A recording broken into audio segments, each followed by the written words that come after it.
നമസ്കാരം. ആരെതിർത്താലും വഖഫ് ബിൽ പാസ്സാക്കുമെന്ന് കേന്ദ്ര ആഭ്യന്തരമന്ത്രി അമിത് ഷാ പറഞ്ഞു. വഖഫ് ഭേദഗതി ബിൽ ബിജെപി സർക്കാർ പാസ്സാക്കുമെന്നും തങ്ങളെ തടയാൻ ആർക്കും കഴിയില്ലെന്നും കേന്ദ്ര ആഭ്യന്തരമന്ത്രി അമിത് ഷാ വ്യക്തമാക്കി. വഖഫ് നിയമം ഭേദഗതി ചെയ്യാനും ബോർഡിന്റെ ഘടനയിൽ മാറ്റം വരുത്താനും സമയമായെന്നും അദ്ദേഹം പറഞ്ഞു. ജാർഖണ്ഡിലെ ബാഗ്മാരയിൽ നടന്ന തെരഞ്ഞെടുപ്പ് റാലിയിൽ സംസാരിക്കുകയായിരുന്നു അമിത് ഷാ. വഖഫ് ബോർഡിന് ഭൂമി തട്ടിയെടുക്കുന്ന സ്വഭാവമുണ്ടെന്നും കേന്ദ്രമന്ത്രി കടന്ന് ആക്രമിച്ചു. കർണാടകയിൽ ഗ്രാമീണരുടെ സ്വത്തുക്കൾ വഖഫ് ബോർഡ് കൈക്കലാക്കി. ക്ഷേത്രങ്ങളുടെയും കർഷകരുടെയും ഭൂമി തട്ടിയെടുത്തു. വഖഫ് ബോർഡിൽ മാറ്റങ്ങൾ വേണ്ടയോ എന്ന് നിങ്ങൾ പറയുമെന്നും റാലിക്കിടെ അമിത്ഷാ ജനങ്ങളോട് ചോദിച്ചു. ജാർഖണ്ഡ് മുഖ്യമന്ത്രി ഹേമന്ത് സോറനും രാഹുൽ ഗാന്ധിയും വഖഫ് ബോർഡിൽ മാറ്റങ്ങൾ നടപ്പിലാക്കാൻ കഴിയില്ലെന്നാണ് പറയുന്നത്. അവർ എതിർക്കട്ടെ.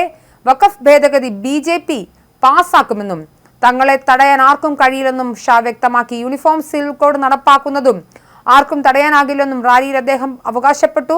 നുഴഞ്ഞു കയറ്റക്കാരെ പരിശോധിക്കേണ്ടത് ആവശ്യമാണ്. ആദിവാസികളെ UCCയുടെ പരിധിയിൽ നിന്നും ഒഴിവാക്കുമെന്ന് ഉറപ്പു നൽകുന്നു. ജാർഖണ്ഡിൽ BJP അധികാരത്തിലെത്തിയാൽ അനധികൃത കുടിയേറ്റക്കാരെ ബംഗ്ലാദേശിലേക്ക് അയക്കുമെന്നും അദ്ദേഹം പറഞ്ഞു.